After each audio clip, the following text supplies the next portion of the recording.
തെരഞ്ഞെടുപ്പിന് നിശബ്ദ പ്രചാരണ ദിവസമാണ്. ഇതിനിടെ നിരവധിയായ വിവാദങ്ങൾ സംസ്ഥാനത്തെ വിവിധ മണ്ഡലങ്ങളിൽ നിന്ന് ഉയരുന്നുണ്ട്.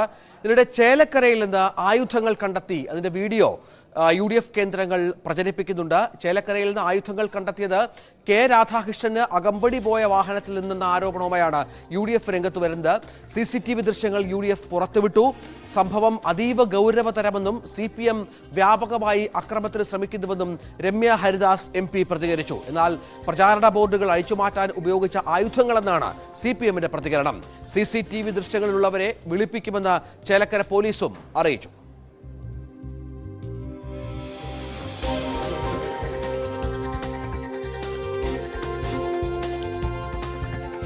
ഈ കാണുന്ന ദൃശ്യങ്ങളാണ്. നമുക്ക് ആ ദൃശ്യങ്ങളിൽ വളരെ വ്യക്തമായി തന്നെ കാണാൻ സാധിക്കും. അകമ്പടി വാഹനത്തിൽ നിന്ന് ചില ആയുധങ്ങൾ പുറത്തേക്ക് വെക്കുന്ന കാഴ്ച കാണാൻ സാധിക്കും. പക്ഷേ അത് ആയുധങ്ങൾ എന്തിനുപയോഗിക്കുന്നതാണ് എന്ന കാര്യത്തിൽ വിശദീകരണം ലഭിക്കേണ്ടതുണ്ട്. UDFന്റെ ആരോപണം ഇത് വ്യാപകമായ ആക്രമണത്തിന് CPM വട്ടം കൂട്ടുന്നു. അതിന്റെ ഭാഗമായാണ് ഇത്തരം ആയുധങ്ങൾ പല സ്ഥലങ്ങളിൽ സംഭരിക്കുന്നത് എന്ന രീതിയിൽ തന്നെയാണ് ആ ചുമന്ന വാഹനത്തിൽ നിന്ന് വാള് പോലെയുള്ള ഈ വെട്ടുകത്തിയൊക്കെ പോലെയുള്ള ആയുധങ്ങൾ പുറത്തേക്കെടുത്ത് ആ പ്രവർത്തകൻ അവിടെ വെക്കുന്ന ദൃശ്യങ്ങൾ നമുക്ക് കാണാം. ഈ ദൃശ്യങ്ങൾ ഉപയോഗിച്ചാണ് ഇപ്പോൾ UDF പ്രചരണം നടത്തുന്നത്. ഈ തരത്തിൽ കൂടുതൽ ആയുധങ്ങൾ സംഭരിക്കാൻ CPM ശ്രമിക്കുന്നു എന്നുള്ളത് രമ്യ ഹരിദാസ് MPയും ഇതിനെതിരെ രംഗത്ത് വന്ന പശ്ചാത്തലം കൂടി ചേർത്ത് വായിക്കണം. വിനേഷ് കുമാർ ചേരുന്നു. വിനേഷ്, ഇതിപ്പോൾ നിശബ്ദ പ്രചരണ ദിവസമാണ്. നിരവധിയായ കാര്യങ്ങൾ കടന്നുവരും, സ്വാഭാവികമാണ്. ഇത്തരം ഒരു ആക്ഷേപത്തിന് ഉപോത്ബലകമായി UDF മുന്നോട്ട് വെക്കുന്ന തെളിവുകൾ എന്തൊക്കെയാണ്?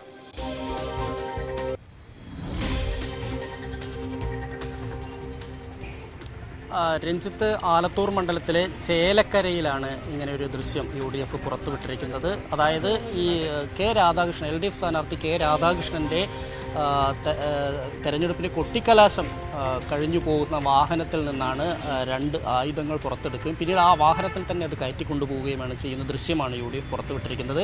ഇത് ഒരു അക്രമത്തിന് എന്നുള്ള രീതിയിൽ തന്നെ കൂടി UDF ആരോപിക്കുന്നുണ്ട്. പക്ഷേ LDF പറയുന്നത് ഈ അവിടെ ഉണ്ടായിരിക്കുന്ന കൊടിയും മറ്റു സാധനങ്ങളും അഴിച്ചു മാറ്റുന്നതിനും ഒപ്പം തന്നെ ഈ കയറുകളെല്ലാം അറുത്തു മാറ്റുന്നതിനുള്ള കത്തിയും ഒപ്പം തന്നെ ഈ മറ്റ് കാലുകൾ കുഴിച്ചിടുന്നതിനുള്ള പാരയും കമ്പിപ്പാരയും മാത്രമാണ് ഉണ്ടായിരുന്നത്. ഇത് മാരകായുധങ്ങളല്ല. ഒപ്പം തന്നെ ഇത് ഒരു പക്ഷേ പോലീസ് ഇത് മറ്റേതെങ്കിലും രീതിയിലുള്ള അക്രമത്തിലുള്ള മാരകായുധങ്ങളായി പിടികൂടുമോ എന്ന് ഭയന്ന് അവിടെ ഒഴിവാക്കാനായിരുന്നു തീരുമാനം. അവിടെ വെച്ചിട്ട് പിന്നീട് വന്ന് എടുക്കാനായിരുന്നു തീരുമാനം. എന്നാൽ തൊട്ടപ്പുറത്ത് തന്നെയാണ് കെ രാധാകൃഷ്ണൻ്റെ തെരഞ്ഞെടുപ്പ് കമ്മിറ്റി ഓഫീസുള്ളത്. പിന്നീട് അവിടെ മാറ്റിവെക്കാം എന്ന് പറഞ്ഞുകൊണ്ട് അങ്ങോട്ട് കൊണ്ടുപോവുകയാണ് ഉണ്ടായതെന്ന് പറയുന്നു. പോലീസും സ്പെഷ്യൽ ബ്രാഞ്ച് ഇത് സംബന്ധിച്ച് അന്വേഷണം നടത്തി. ഈ ചേലക്കരയിലുള്ള വീട്ടിലുള്ളവരുടെ മൊഴി രേഖപ്പെടുത്തി ആ പരിസരത്തുള്ള ആളുകളുമായിട്ട് സംസാരിച്ചു. പട്ടാപ്പകലാണ് ഈ സംഭവം നടക്കുന്നത്. എന്തായാലും ആയുധം മറ്റൊരു കാര്യം കൂടി, പൊതുവെ ഈ ചേലക്കരയുടെ ഒരു സ്വഭാവം വെച്ച് നോക്കുമ്പോൾ വലിയ രാഷ്ട്രീയ സംഘർഷങ്ങളോ അക്രമങ്ങളോ നടക്കുന്നൊരു സ്ഥലമൊന്നുമല്ല. പട്ടാപ്പകൽ ഇത്തരത്തിൽ ഒരു നീക്കം നടത്താനുള്ളൊരു സാധ്യത ഇല്ല എന്ന് തന്നെയാണ് പോലീസും പറയുന്നത്. ഏതായാലും ഇത് UDF കേന്ദ്രങ്ങൾ ഏറ്റെടുത്ത് കഴിഞ്ഞിരിക്കുന്നു. ഇത് രമ്യ ഹരിദാസ് ഉൾപ്പെടെ ഇതിനെതിരെ രംഗത്ത് വന്നിട്ടുണ്ട്. ഇത് കൃത്യമായി വലിയൊരു ആക്രമണം ആസൂത്രണം ചെയ്യുന്നതിൻ്റെ ഭാഗമാണ്. ഇത്തരത്തിൽ പല ഭാഗങ്ങളിലും ആയുധം ഇറക്കിയിട്ടുണ്ടാവും എന്നുൾപ്പെടെയുള്ള ആരോപണവുമായി രമ്യ ഹരിദാസാണ് രംഗത്ത് വന്നിട്ടുള്ളത്. പക്ഷേ CPMും LDFും ഒരുപോലെ പറയുന്നത് ഇത് കൃത്യമായി തന്നെ ഇതാണ് സംഭവം. പക്ഷേ ഇത് ഒരു അക്രമ സംഭവത്തിന് വേണ്ടി ഉപയോഗിക്കുന്നു എന്നുള്ള രീതിയിൽ ഒരു ആലത്തൂർ കേന്ദ്രീകരിച്ച് രമ്യ ഹരിദാസിന് വേണ്ടപ്പെട്ട ഒരാളും മറ്റുള്ള ആളുകളും നടത്തിയൊരു ഗൂഢാലോചനയായി ഇത് CPMനെയും അതുപോലെ തന്നെ LDF സ്ഥാനാർത്ഥിയെയും താറടിക്കുന്നതിന് വേണ്ടിയാണ് ഇങ്ങനെ ചെയ്യുന്നതിനുള്ള ആരോപണമാണ് CPM ഉന്നയിക്കുന്നത്. എന്തായാലും സംഭവം വലിയ വിവാദമായിട്ടുണ്ട്. ഈ വീട്ടിൽ ഇത് ഇറക്കിയ ആളുകൾ കെ രാധാകൃഷ്ണൻ്റെ പ്രചാരണ വാഹനത്തിനൊപ്പമുള്ള ഒരു കാറിൽ നിന്നാണ് ഇത് ഇറക്കിയിട്ടുള്ളത്. അവരെ ചേലക്കര പോലീസ് വിളിച്ചിട്ടുണ്ട്. ചേലക്കര ആലത്തൂർ മണ്ഡലമാണെങ്കിൽ പോലും തൃശ്ശൂർ ജില്ലയാണ്. തൃശ്ശൂരും ഒറ്റപ്പാലവുമായി അതിരിടുന്ന അല്ലെങ്കിൽ പാലക്കാട് ജില്ലയുമായി അതിരിടുന്ന ഒരു പ്രദേശം കൂടിയാണ്. പ്രദീപ് CPM മുൻ MLA കൂടിയാണ്. CPM പ്രതിനിധിയായി ഈ ചർച്ചയുടെ ഭാഗമാകുന്നുണ്ട്. ശ്രീ പ്രദീപ്, ഇങ്ങനെ ഒരു ആക്ഷേപം UDFന്റെ ഭാഗത്തു നിന്നുണ്ട്. അതിന് തെളിവായി ഈ ദൃശ്യങ്ങളും അവർ അത്തരത്തിൽ പുറത്തുവിട്ടിട്ടുണ്ട്. എന്താണ് പാർട്ടിയുടെ മറുപടി? ശ്രീ പ്രദീപ്, കേൾക്കാമോ?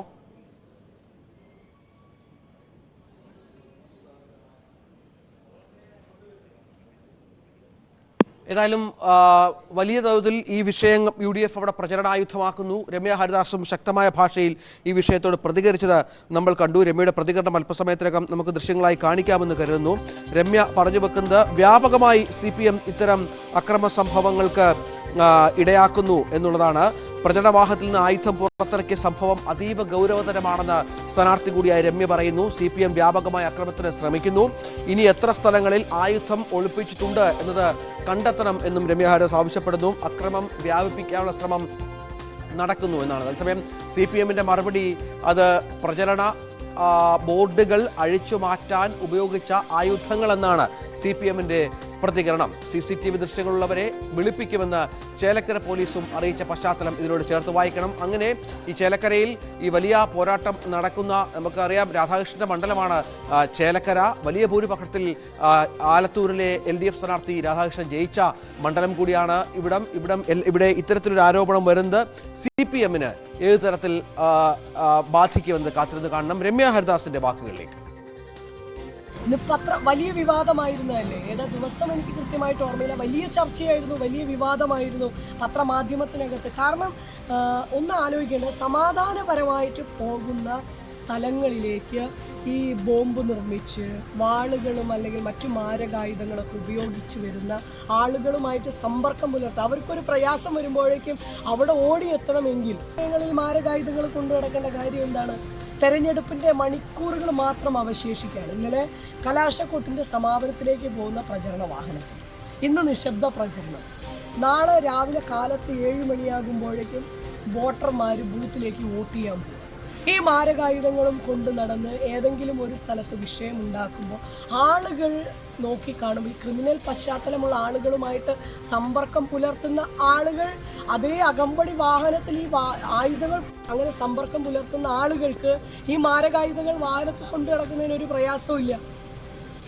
അപ്പൊ അത് അക്രമം ആലത്തൂരിലേക്ക് കൊണ്ടുവരാൻ ശ്രമിക്കുകയാണ്. സമാധാനപരമായിട്ട് പോകുന്ന ഇടങ്ങളിലേക്ക് അക്രമത്തിന് വ്യാപിപ്പിക്കാൻ നോക്കണ്ട. അതൊക്കെ എന്താ ഇതിനകത്ത് ശതമാനം ഉറപ്പല്ലേ? നമ്മുടെ പ്രദേശങ്ങളിൽ ഇത്തരം മാരകായുധങ്ങൾ വരുന്നു എന്ന് പറയുന്ന സമയങ്ങളിൽ ആളുകൾ ഇപ്പൊ പലരും വിളിച്ചുകൊണ്ടിരിക്കുക. ഇത് എവിടേക്കാ വെച്ചതെന്ന് അറിയില്ല, എവിടേക്കാ ഇനി ഇതുപോലെ കൊണ്ടിട്ടത് അറിയോ, എവിടേക്കാ ഇതിങ്ങനെ സൂക്ഷിച്ചു വെച്ചിട്ടുണ്ടാവുക എന്ന് പല ആളുകളും നമ്മളെ വിളിച്ചുകൊണ്ടിരിക്കുകയാണ്.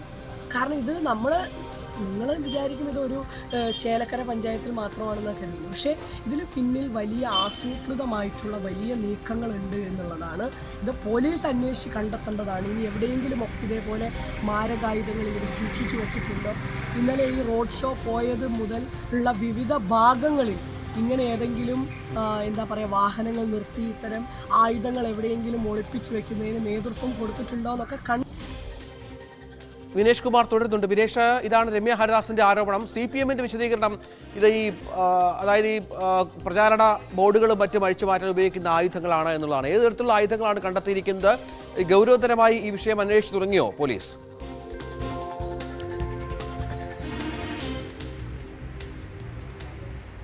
രഞ്ജിത്ത്, പോലീസ് ഇതിൻ്റെ അന്വേഷണം ആരംഭിച്ചിട്ടുണ്ട്. സ്പെഷ്യൽ ബ്രാഞ്ച് കൃത്യമായി തന്നെ ഈ സ്ഥലത്തെത്തുകയും ആളുകളുടെ മൊഴി രേഖപ്പെടുത്തുകയും ചെയ്തിട്ടുണ്ട്. അതായത് നമുക്ക് ആ ദൃശ്യങ്ങളിൽ കാണുന്ന വീട്, ആ വീടിൻ്റെ മുന്നിലാണ് വാഹനത്തിൽ ചുവന്ന കാറിൽ കൊണ്ടുവന്ന് ഈ 2 ആയുധങ്ങൾ താഴേക്കിടുകയും അതിനുശേഷം അത് എടുത്തു കൊണ്ടുപോവുകയാണ് ചെയ്തത്. അത് പോലീസ് പറയുന്നത് ഇങ്ങനെയാണ്: ഇവർ ഈ പ്രചാരണം കഴിഞ്ഞ്, അതായത് കൊട്ടിക്കലാശം കഴിഞ്ഞ് വാഹനവ്യൂഹം കടന്നു പോകുമ്പോൾ അതിലൊരു കാർ അവിടെ നിർത്തുകയും അതിലുണ്ടായിരുന്ന ഈ സാധാരണ കുഴിയെടുക്കാൻ ഉപയോഗിക്കുന്ന ഒരു പാരയും ഒപ്പം തന്നെ മറ്റ് ഈ പ്രചാരണ ബോർഡുകളുടെ കയറുകളും മറ്റും അറുത്തു നീക്കുന്നതിനുള്ള ഒരു കത്തിയും മാത്രമാണ് അതിനകത്ത് ഉണ്ടായിട്ടുള്ളത്. ഈ 2 സാധനങ്ങൾ പോലീസ് ഒരുപക്ഷെ ഈ പ്രചാരണം അവസാനിക്കുകയും ഈ കൊട്ടിക്കലാശത്തിലേക്ക് ഇത് കൊണ്ടുവന്നതാണ്, അല്ലെങ്കിൽ കത്തി അതിനുവേണ്ടി, ഈ ആയുധങ്ങൾ അതിനുവേണ്ടി കൊണ്ടുവന്നതാണെന്ന് വിചാരിച്ച് പോലീസ് പിടിക്കാനൊരു സാധ്യതയുണ്ട്. അതുകൊണ്ട് നമുക്കത് ഈ വഴിയിൽ ഉപേക്ഷിക്കാം എന്ന് പറഞ്ഞുകൊണ്ട് ഒരാൾ അത് വഴിയിൽ ഉപേക്ഷിക്കുന്നു, മറ്റേയാൾ അതിൽ വേണ്ട, നമുക്ക് ഇവിടെ വഴിയിൽ ഉപേക്ഷിക്കേണ്ട ആവശ്യമില്ല, തൊട്ടടുത്ത് തന്നെയാണ് രാധാകൃഷ്ണൻ്റെ തെരഞ്ഞെടുപ്പ് കമ്മിറ്റി ഓഫീസുള്ളത്, അവിടേക്ക് വെക്കാം എന്ന് പറയുന്നു. അങ്ങനെ ആ ഉപേക്ഷിച്ച് അവർ താഴെ ഇട്ട ആ സാധനങ്ങൾ 2ഉം ആ വണ്ടിയിൽ തന്നെ എടുത്ത് കയറ്റുകയും കൊണ്ടുപോവുകയും ചെയ്ത ഈ ദൃശ്യങ്ങളാണ് പുറത്തു വന്നിട്ടുള്ളത്. അതുകൊണ്ട് തന്നെ ഇതൊരു ആക്രമണം അല്ലെങ്കിൽ ഒരു വലിയ അക്രമം ലക്ഷ്യമിട്ടുകൊണ്ട് CPMO അല്ലെങ്കിൽ LDFO ചെയ്തതല്ല എന്നുള്ളൊരു നിഗമനത്തിൽ തന്നെയാണ് പോലീസ് ഇപ്പോഴും എത്തിച്ചേർന്നിട്ടുള്ളത്. എന്തായാലും UDF ഇത് കൃത്യമായി തന്നെ രാഷ്ട്രീയപരമായി തന്നെ ഉപയോഗിക്കുന്നു എന്നുള്ളത് എടുത്തു പറയേണ്ട കാര്യമാണ്. എന്തായാലും ഇത് ഒരു അക്രമം ലക്ഷ്യമിട്ടുകൊണ്ട് തന്നെ CPM നടത്തിയതാണെന്ന് പറയും. നമുക്കറിയാം ചേലക്കരയെല്ലാം CPMന് വലിയ സ്വാധീനമുള്ള, LDFന് വലിയ സ്വാധീനമുള്ള മണ്ഡലമാണ്. രഞ്ജിത്ത് സൂചിപ്പിച്ച പോലെ മന്ത്രി K രാധാകൃഷ്ണൻ്റെ മണ്ഡലമാണ്. അദ്ദേഹം വലിയ ഭൂരിപക്ഷത്തിന് ജയിച്ച മണ്ഡലമാണ്. ഇവിടെ പൊതുവെ ഇവിടുത്തെ ഒരു പശ്ചാത്തലം നോക്കിക്കഴിഞ്ഞാൽ വലിയ രാഷ്ട്രീയ സംഘർഷങ്ങളോ അക്രമങ്ങളോ ഒന്നും ഉണ്ടാകുന്ന ഒരു സ്ഥലവുമല്ല. ഈ ഒരു പശ്ചാത്തലത്തിൽ കൂടിയാണ് CPM അതുപോലെ തന്നെ പോലീസും പറയുന്നത് തമ്മിൽ വലിയ പൊരുത്തക്കേടുകളില്ല. പക്ഷേ UDF ഇത് കൃത്യമായി തന്നെ ഒരു തെരഞ്ഞെടുപ്പ് പ്രചാരണ ആയുധമാക്കുന്നുണ്ട് എന്നുള്ള കാര്യത്തിൽ സംശയമില്ല. എന്തായാലും ഇത് എന്തിനാണ് എന്നുള്ളത് ഇവരുടെ മൊഴിയെടുക്കുന്നതിന് മുറയ്ക്ക് മാത്രമേ നമുക്ക് അറിയാൻ കഴിയുള്ളൂ. ഈ വാഹനത്തിലെത്തിയ ആളുകൾ എന്തായാലും പോലീസ് അവരുടെ പേരുകളൊന്നും പുറത്തുവിട്ടിട്ടില്ല. ഇത് കെ രാധാകൃഷ്ണനുമായി അടുപ്പമുള്ള ആളുകൾ തന്നെയാണ് എന്നാണ് അറിയാൻ കഴിഞ്ഞ് ചുവന്ന കാറിലെത്തിയിട്ടുള്ളത്. അവരോട് എന്തായാലും ചേലക്കര പോലീസ് സ്റ്റേഷനിൽ എത്താൻ വേണ്ടിയിട്ട് CI ആവശ്യപ്പെട്ടിട്ടുണ്ട്. അല്പസമയത്തിനകം തന്നെ അവർ ചേലക്കര പോലീസ് സ്റ്റേഷനിലെത്തി മൊഴി നൽകും എന്നാണ് നമുക്ക് ലഭിക്കുന്ന വിവരം. ശരി, ഏതായാലും ആലത്തൂർ മണ്ഡലത്തിൽ വലിയ പ്രചരണ വിഷയമാക്കിയിരിക്കുകയാണ് UDF എന്നുള്ളതാണ് പ്രധാനപ്പെട്ട കാര്യം. നമുക്ക് തിരിച്ചു